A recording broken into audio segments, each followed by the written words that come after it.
The morning sun rose over New Vancouver like it had done for the past 43 years since the colony's founding. The city stretched across the valley in neat grids, its buildings a mix of prefab structures and newer construction. Children walked to school while their parents headed to the mining facilities that dotted the surrounding hills. The colony was home to 2.3 million souls, and most of them thought today would be just another ordinary day. They were wrong. Governor Maria Santos sat in her office reviewing production reports when the alarms began. Not the weather warnings or equipment failures she was used to, but the deep bone-shaking klaxon that meant only one thing. Ships had arrived in system. Unauthorized ships. She pulled up the display and felt her stomach drop. 47 warships hung in the black, their hulls bristling with weapons. The designs were unmistakable. Crithian Dominion. One of the older powers in the galaxy, known for taking what they wanted and asking questions never. "Get me their commander," Santos said to her communications officer. Her voice was steady, but her hands gripped the desk edge. The face that appeared on the screen was reptilian, with golden eyes that held nothing but contempt. Admiral Thexler of the Crithian 3rd Enforcement Fleet looked at her the way someone might look at an insect. "Human colony," he said, his translator turning his hissing speech into flat words. "You occupy a world rich in helium-3. The Dominion requires these resources. You have 2 of your hours to evacuate to the surface. We will take your orbital facilities intact. Resistance will result in complete destruction." Santos took a slow breath. Humanity had been part of the galactic community for only 12 years. They were the newcomers, the naive species that everyone seemed to think would roll over at the first sign of trouble. The Crithians clearly thought this would be easy. "Admiral," Santos said carefully, "you really should reconsider." Thexler's mouth opened in what might have been a laugh. "Reconsider? You have no fleet here. Your precious Earth is 37 light-years away. By the time any help arrives, this world will be ours. This is not a negotiation, human. This is a statement of fact." "I understand you think that," Santos replied, "but I'm telling you as one civilized being to another that you're making a mistake." The Crithian admiral's eyes narrowed. "Your species has been in space for barely a century. The Dominion has conquered systems for 4,000 years. Do not presume to lecture me on mistakes." He cut the transmission. Moments later, the first missiles struck the orbital stations. Santos watched the impacts on her screens, each flash representing lives lost, infrastructure destroyed. Her jaw tightened. She'd tried to warn them. She really had. "Activate Protocol Crimson," she said quietly. Her staff moved quickly. Throughout the colony, evacuation sirens wailed. Families grabbed emergency kits and headed for the underground bunkers that every human colony maintained. The schools emptied in orderly lines, teachers counting heads as they descended into the shelters. The mining facilities shut down, their workers following practice drills. Above them, the Crithian fleet moved into position. Thexler watched the evacuation with satisfaction. At least these humans were sensible enough not to throw away lives pointlessly. His fleet began systematic bombardment of military targets. The orbital defense platform's pitiful things with outdated weapons were swept away in minutes. "All resistance eliminated," his tactical officer reported. "The colony is defenseless. Begin landing operations," Thexler ordered. "Secure the primary mining facilities. We'll establish occupation forces in—" "Admiral," the sensor officer's voice cracked with alarm. "FTL signatures. Multiple contacts emerging from hyperspace at the system's edge." Thexler pulled up the tactical display. Ships were appearing, their drives leaving characteristic ripples in space-time. He counted quickly. 20, 50, 100. "A defensive fleet," he said, though uncertainty crept into his voice. They must have stripped every ship from their nearby colonies. The numbers kept climbing. 200. 300. 340. 340 warships. Thexler stared at the display. That wasn't a defensive fleet. That was an invasion force. How had the humans assembled so many ships so quickly? His intelligence reports said they had modest military production, nothing that could threaten a major power. "Incoming transmission," his communications officer said. The human who appeared on screen wore a crisp uniform with admiral's stars. Her face was dark-skinned and calm, showing no anger, no fear, just cold purpose. "Crithian vessels," she said. "This is Admiral Jessica Rodriguez of the Terran Colonial Defense Force. You have attacked a human colony. You have killed human civilians. You have exactly one chance to stand down and surrender your ships. This is your only warning. Thexelor found his voice. You cannot possibly— We are not here to debate, Rodriguez interrupted. You have 30 seconds to comply. The transmission ended. Thexelor looked at his fleet, then at the human armada accelerating toward them. The numbers were bad, but not impossible. His ships were veterans of a dozen campaigns. These humans were newcomers to warfare. All ships, battle formation, he ordered. Prepare to engage. It was the last order he would give as a free commander. The battle lasted 6 hours. When it ended, 31 Crithian ships were destroyed and the remaining 16 were crippled and drifting. Thexelor's flagship had lost main power, life support failing. He watched through emergency lighting as human marines breached his hull. But what terrified him more than defeat was what his long-range sensors showed. More FTL signatures, hundreds more, and they just kept coming. The fleet never ended.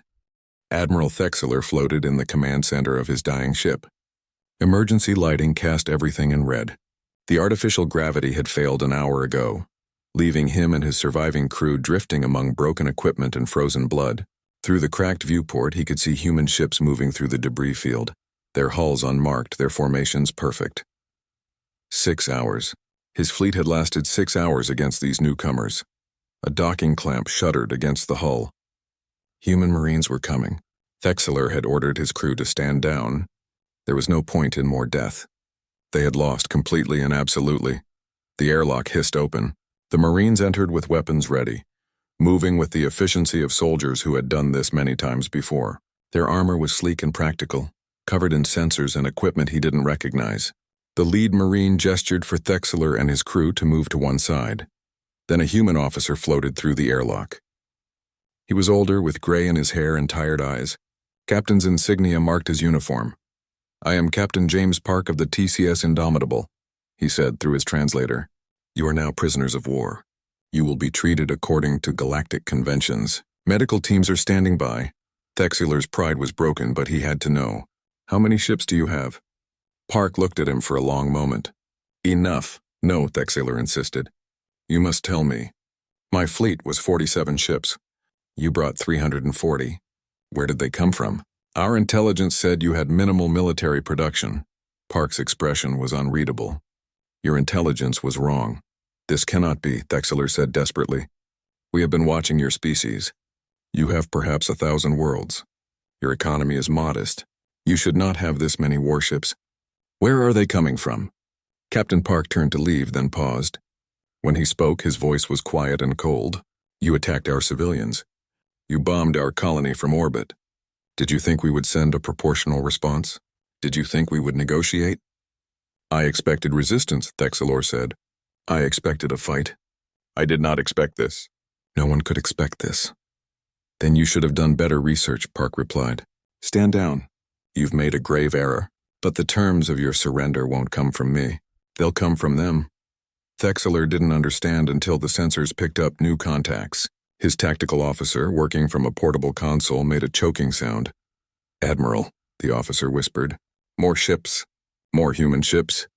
Through the viewport, space rippled with new arrivals. The FTL signatures were different this time. Larger ships emerging in perfect formation. Thexelor counted them on the flickering display. 500 warships, each one larger than the vessels that had destroyed his fleet. "The Terran's 7th Fleet," Captain Park said, following his gaze. "They were 3 days out when you attacked. They're here now." Thexelor felt something break inside him. 7 fleets? "You have 7 fleets?" Park almost smiled. "Oh, we have more than 7. Over the next 12 hours, Thexelor watched from his cell aboard a human prison ship as more fleets arrived. The 3rd Fleet, the 14th Fleet, the massive home fleet with battleships that dwarfed anything the Crithians had built. Each fleet numbered in the hundreds. Each one was fully armed and ready. Not far away, aboard a stealthed observation vessel, Ambassador Velshara of the Galactic Council watched the same scene with growing horror. She was a Velkin, a species that prided itself on logic and analysis. Right now, her logic was failing her. She had been assigned to monitor the situation after the Crithian attack. A minor border dispute, the Council had thought. The Crithians would take the colony, humanity would protest, the Council would mediate. Standard procedure. This was not standard. Count them again, she told her aide. The young Velkin worked his console frantically. 2,314 warships now in system, Ambassador. And more arriving every hour. Where are they coming from? Velshara demanded. Run the economic models. A civilization of humanity's size and development should not be able to field this many military vessels. It's not possible. Her aide pulled up the data they had on humanity. Population estimates. Gross domestic product. Known industrial facilities. The numbers didn't add up.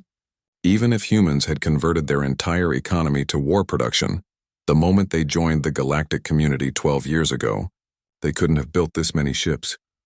Perhaps the models are wrong, her aide suggested nervously. Velshara stared at the growing armada on her screens. Somewhere she had made a terrible miscalculation. Humanity was not what the galaxy thought they were. Send a priority message to the Council, she said. Tell them we need a full investigation team in the Sol system immediately. We need to understand what we're dealing with. What should I tell them we're dealing with, Ambassador? Velshara watched another fleet emerge from hyperspace. This one had 800 ships. Tell them, she said slowly, that we may have made a serious error in our assessment of human capabilities. Back on New Vancouver, Governor Santos emerged from the bunkers with her people. The orbital bombardment had stopped. Above them, the sky was full of human ships, so many that they reflected sunlight like a second constellation. Santos pulled up a communication channel. Admiral Rodriguez, this is Governor Santos. Status? Rodriguez's face appeared, and for the first time Santos saw the woman smile. All hostile forces neutralized, Governor. The colony is secure. Repair ships are moving to restore orbital infrastructure. Casualty reports show we lost 412 people in the initial attack. Santos felt the weight of those numbers. 412 families destroyed. 412 lives ended because the Krithians thought humanity would be easy prey. And the Krithian fleet? Destroyed or captured. No survivors among those who chose to fight to the end. About 2,000 prisoners total. What happens now? Rodriguez's smile faded. Now? Now the Dominion learns what happens when you touch humanity's children. The fleets are already moving toward their space. The war has only just begun. Santos looked up at the ships overhead. So many ships. She had known humanity was building up its military, but she had never imagined this scale. Admiral, she asked quietly, how many more fleets do we have? Rodriguez was silent for a moment. Enough, Governor. We have enough. Santos nodded and closed the channel. Around her, colonists were emerging into the sunlight, looking up at the sky at the fleet that had come to save them. Children pointed at the ships. Parents held each other and cried. High above, the human armada continued to grow. And in the depths of Krithian space, long-range scouts were bringing impossible news back to the Dominion's leadership. Humanity had launched more than 40 fleets. They were converging on Krithian territory from every direction. And according to the scouts' terrified reports, more ships were launching every day. The war had begun. And the Krithians were starting to realize they had awakened something terrible. The Grand Chamber of the Krithian Dominion had stood for 3,000 years. Its walls were carved from black stone, decorated with the names of conquered worlds. Emperor Kraxthor sat on the ancient throne, his scales pale with age, his eyes still sharp. Around him, his military commanders stood in rigid attention. Tell me again, the Emperor said quietly, how many ships the humans have deployed. High General Vex Mara, commander of all Krithian military forces, kept his voice steady. Current estimates place 43 separate human fleets in motion, Imperial Majesty. Total ship count is approximately 15,000 warships. The silence in the chamber was absolute. 15,000, the Emperor repeated. And how many ships does the Dominion possess? 8,000, Imperial Majesty. The pride of 400 years of military development. The Emperor's claws scraped against the throne's armrest. Mobilize all of them. Every ship, every crew, every weapon. If the humans want war, we will show them what the Dominion's full might looks like. While the Krithian fleets assembled, Ambassador Velshara was completing her journey to humanity's home system. The Sol system. She had requested an emergency investigation team from the Galactic Council, and they had granted it immediately. Everyone wanted to know where the humans were getting so many ships. Her vessel emerged from hyperspace at the edge of the system, and Velshara immediately ordered full sensor sweeps. What she saw made her question her own instruments. Check the sensors, she ordered. These readings can't be correct. Her science officer worked frantically, then looked up with wide eyes. Sensors are functioning perfectly, Ambassador. The readings are accurate. Velshara stared at the display. Mars, humanity's second planet, was surrounded by massive orbital structures. She counted them carefully. 47 shipyards, each one kilometers long, each one actively constructing warships. She watched as a completed destroyer detached from one dock and another hull immediately moved into place. How long does it take them to build a destroyer? She asked.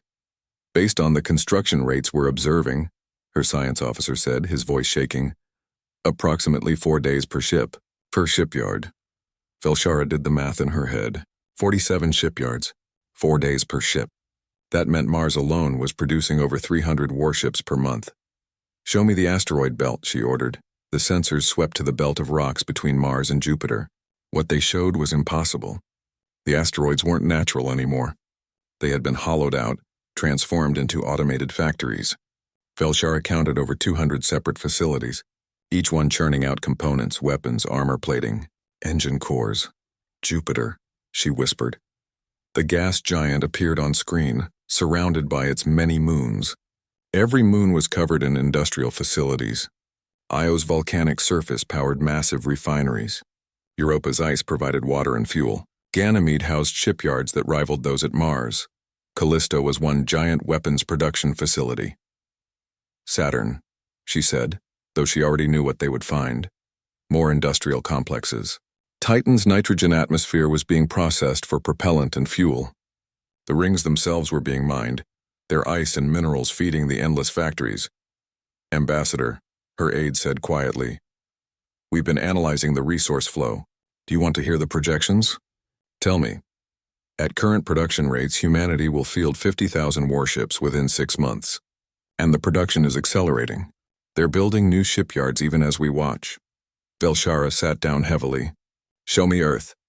The blue and green world appeared on screen. It was beautiful, covered in cities and forests and oceans, but compared to the rest of the system, it was almost quiet. There were some orbital facilities, but nothing like the massive industrial complexes surrounding the other planets and moons. Earth isn't their industrial center, Velshara said, understanding dawning. They barely use their homeworld for production. That's correct, her science officer confirmed. Earth appears to be primarily residential, agricultural, and administrative. All heavy industry has been moved off-world. Velshara pulled up the data on other galactic civilizations. Most species built their industries on their homeworlds, then slowly expanded outward as they colonized other systems. They built a factory here, a shipyard there. Growth was measured and gradual. Humanity had done something different. They had industrialized their entire star system before expanding outward. Every planet, every moon, every asteroid had been claimed and utilized. While other species built wide, humans had built deep. They don't have a military-industrial complex, Velshara said aloud. Their entire civilization is a military-industrial complex. Her aide pulled up production figures from other major powers. Ambassador, if we compare humanity's industrial output to the 5 largest galactic economies combined, they're already producing more war material than all of them together. That's not possible.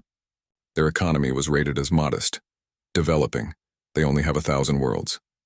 The ratings were based on their gross domestic product and trade volume, her aide explained. But those metrics don't account for internal production. Humanity's civilization is almost entirely self-sufficient. They don't trade for resources, they harvest them from their own systems. Every human colony system is set up like Sol, with complete industrial development before expansion. Velshara understood now.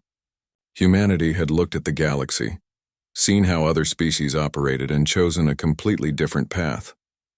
While everyone else focused on expanding to new worlds, humans had focused on completely utilizing everything they already had. It was brilliant and terrifying. Get me a channel to the Council, she ordered. While she waited for the connection, her sensors picked up activity near Mars. A fleet was assembling. She counted the ships. 2,000 warships in tight formation. They powered up their drives and vanished into hyperspace. Where are they going? She asked. Her tactical officer checked the jump coordinates. Toward Crithian space, Ambassador. The Council connection came through. The faces of representatives from a dozen species appeared on screen. Ambassador Velshara, Council Chairman Torval said, "What have you found?" Velshara took a breath. Chairman, honored representatives, I need to update humanity's threat assessment immediately. What we believed about their capabilities was fundamentally wrong. She transmitted the sensor data from Sol system. She watched the representatives' faces as they processed what they were seeing. Shock, disbelief, fear. How is this possible? Someone asked. They've had 100 years of spaceflight, Velshara explained. During that time, while exploring their own system, they developed complete industrial automation. By the time they achieved faster-than-light travel and joined the galactic community, their entire home system was already a fully developed industrial complex, and they've been replicating that model in every system they colonize. But the economic reports? We're measuring the wrong things, Velshara interrupted. We measured trade, currency flow, luxury goods. We didn't measure raw industrial output. We didn't account for a civilization that produces almost everything internally. Chairman Torval looked old suddenly. What are you saying, Ambassador? I'm saying that if the Crithians continue this war, they will lose. Completely.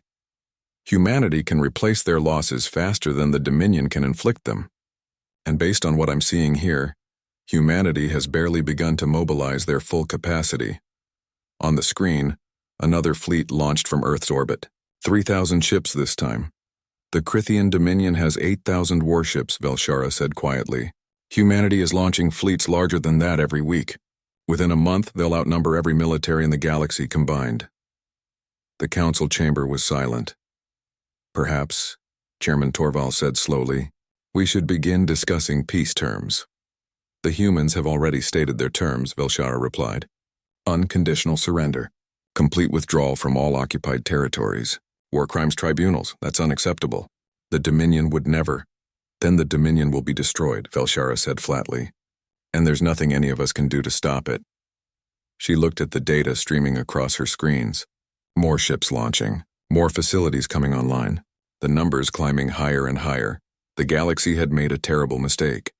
They had seen humanity's kindness and assumed weakness. They had seen humanity's small trade fleet and assumed limited production. They had seen Earth's green forests and assumed a civilization still close to nature. They had been catastrophically wrong. And now everyone would learn what humanity truly was. A post-scarcity civilization that had built an empire of industry before building an empire of worlds. The Crithians were about to face the full weight of that mistake. And Velshara suspected the Dominion would not survive it. The Battle of Crix Nebula would be studied in military academies for generations, not because it was particularly clever or innovative, but because it demonstrated the terrible mathematics of unlimited warfare.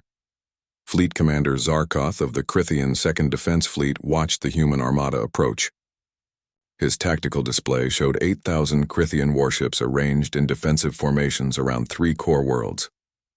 They had minefields, orbital weapons platforms, every defensive advantage they could muster. The human fleet numbered 12,000 ships. They're not even trying to be subtle, his tactical officer observed. No flanking maneuvers, no feints. Just straight at us. Zarkoth had studied the previous battles. The humans fought like machines. Cold, calculated.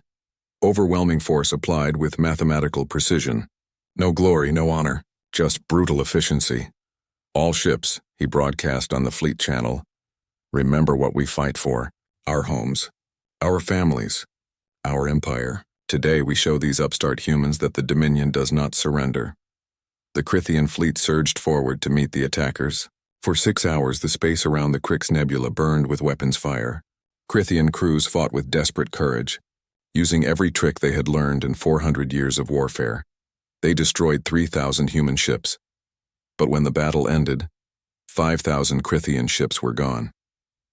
The humans retreated to regroup, having lost a quarter of their fleet. Zarkoth allowed himself a moment of pride. A victory, costly but real. Then his long-range sensors picked up new contacts. The human reinforcements were arriving. Not hundreds of ships, thousands. By the time the sensor count stabilized, the humans had replaced every ship they'd lost. And brought 3,000 more. This is impossible, his tactical officer whispered. We just destroyed 3,000 of their ships. Where are they getting more? Zarkoth knew the answer. He'd seen the intelligence reports from Sol system. The humans weren't running out because they couldn't run out. Their industrial capacity was so vast that losing ships barely registered. The second battle began 8 hours later. This time the humans had 15,000 ships. The Crithian survivors numbered less than 3,000. It wasn't a battle. It was mathematics. And the math said the Crithians would lose.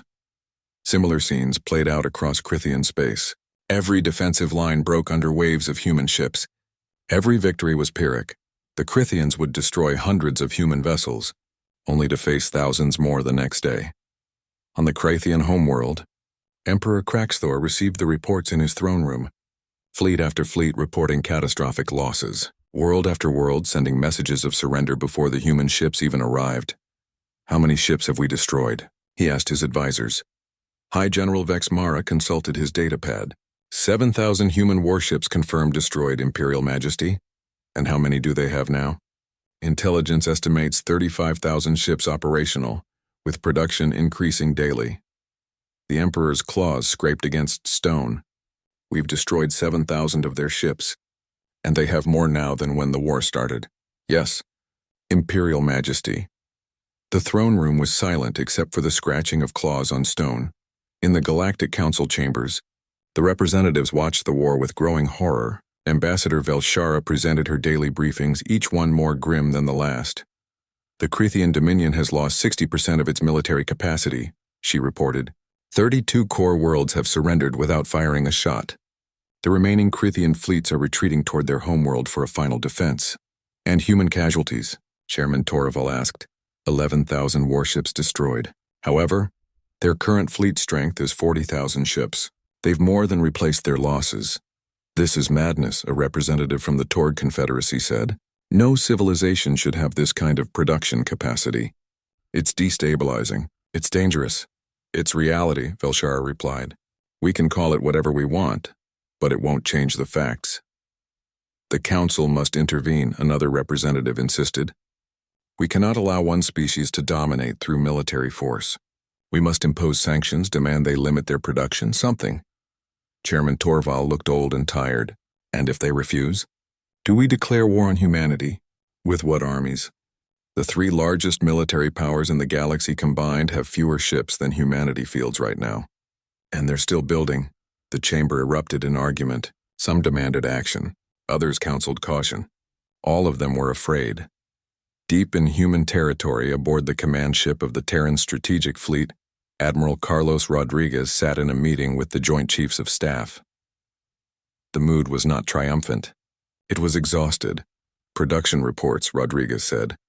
Admiral Zhao, in charge of industrial coordination, pulled up the data. "Sol system shipyards are at 110% capacity. We're building 42 additional yards. The colony systems are ramping up production. Current output is 3,000 ships per month. Casualties? 11,000 ships lost. 23,000 crew killed. 41,000 wounded."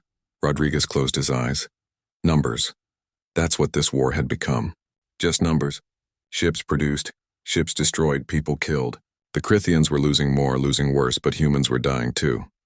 "The Crithian fleets are concentrating around their homeworld," Admiral Chen reported. "Intelligence estimates 3,000 ships for the final defense.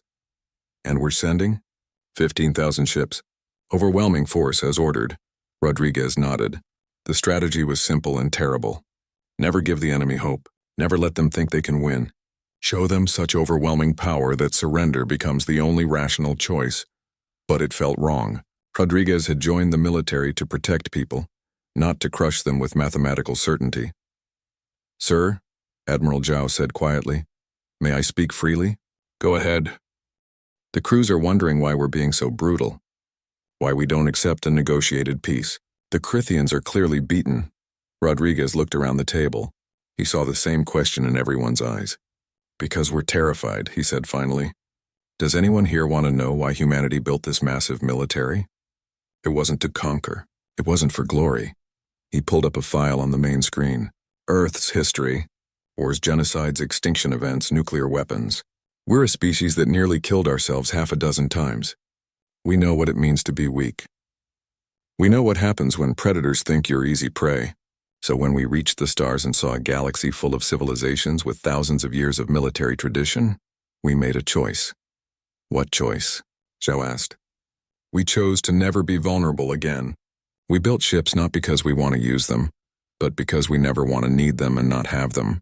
And now that the Krithians attacked our civilians, we have to make it absolutely clear what happens when someone touches our people.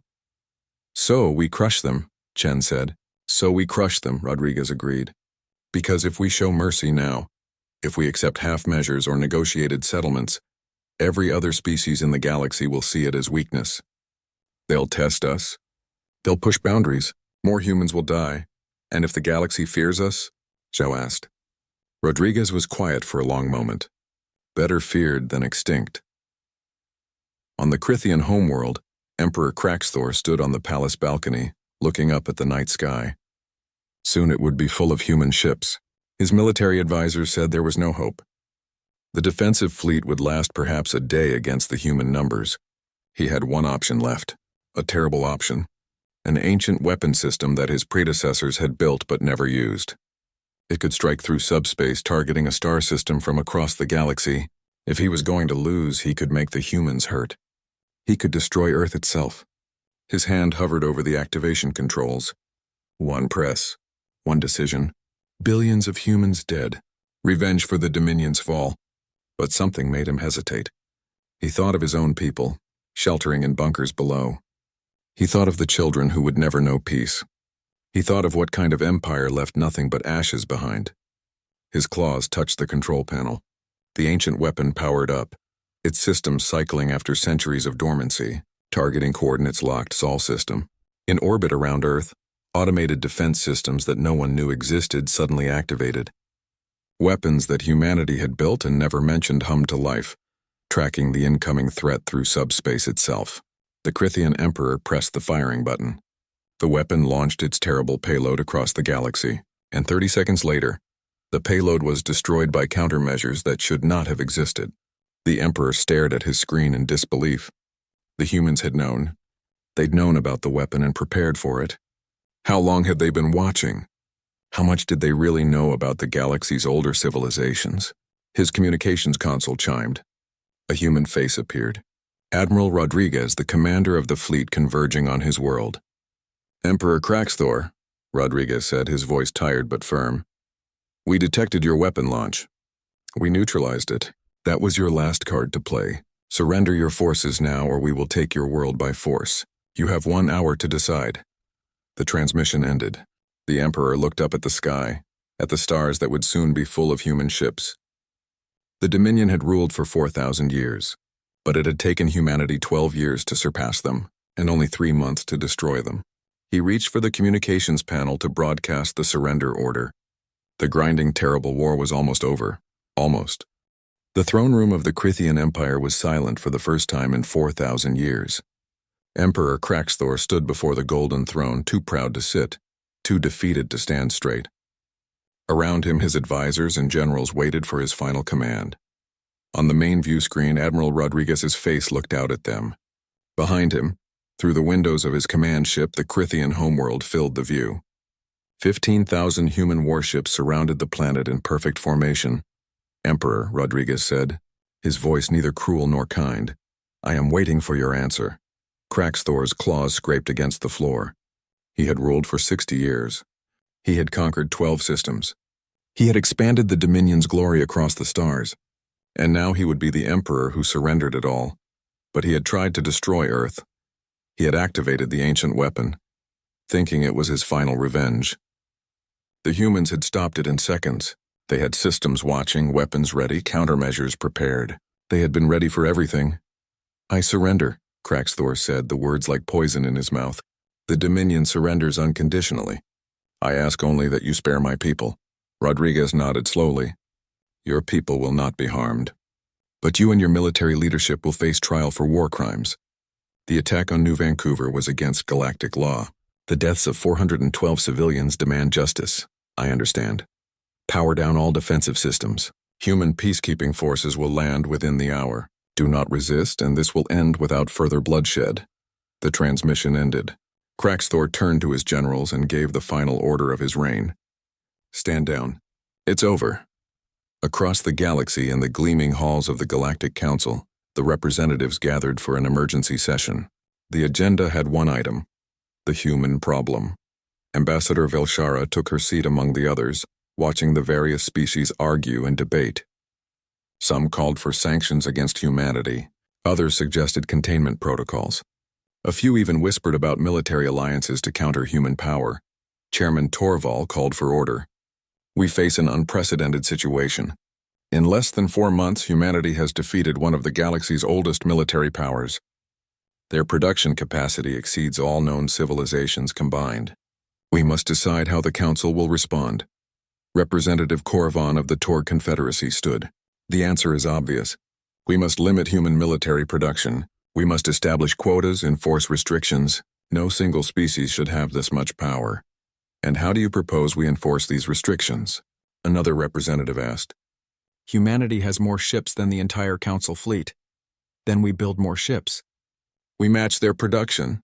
With what resources? Velshara said quietly. Does the representative understand what he's suggesting? To match human production, every civilization in this chamber would need to convert their entire economy to military manufacturing. We would bankrupt ourselves trying to build what they can produce easily. Then what do you suggest? Korvan demanded. That we simply accept human dominance? That we bow to their military might? Before Velshara could answer, the chamber doors opened. A human walked in, escorted by council guards. She was elderly, with gray hair and kind eyes. She wore simple civilian clothes, not a military uniform. I apologize for the interruption, the woman said. I am Dr. Sarah Chen, representing Earth's diplomatic corps. I understand you're discussing what to do about my species. Chairman Torval looked flustered. Dr. Chen, this is a closed session. I know, Chen interrupted gently. But I thought it might be useful to hear humanity's perspective before you make any decisions. She walked to the center of the chamber, looking around at the representatives. I've been listening to the debate. You're afraid of us. That's understandable. We've shown capabilities that surprised everyone, including ourselves, if I'm honest. Surprised? Korvan said incredulously. You conquered the Krithian Dominion in 4 months. We defended ourselves against aggression, Chen corrected. The Krithians attacked our colony. They killed our civilians. We responded. Would any of you have done differently? Not with 40,000 warships, someone muttered. Chen smiled sadly. No, probably not. But that's because you're not human. You don't have our history. She pulled up a holographic display showing Earth. Before we reached the stars, we nearly destroyed ourselves. Multiple times. Nuclear weapons, biological warfare, climate disasters, resource wars. We came within minutes of extinction at least twice. The chamber watched as the display showed images from Earth's bloody history. World wars, mushroom clouds, mass graves. We are a species haunted by our own capacity for destruction, Chen continued. When we finally unified and reached space, we made a promise to ourselves. We would never be vulnerable again. We would never let our survival depend on the mercy of others. So you built an armada, Chairman Torval said. We built industry, Chen corrected. The ships are just a byproduct. We looked at our solar system and saw resources. Asteroids full of metals, gas giants full of fuel, moons that could be factories. So we used them, all of them. And now you have the most powerful military in the galaxy, Korvan said. Yes, Chen agreed, but ask yourselves why. We didn't use those ships to conquer. We didn't demand tribute or territories.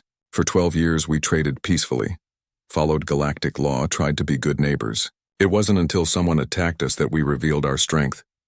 That doesn't change the threat you represent, Korvan insisted. No, Chen said. It doesn't, so let me be clear about something.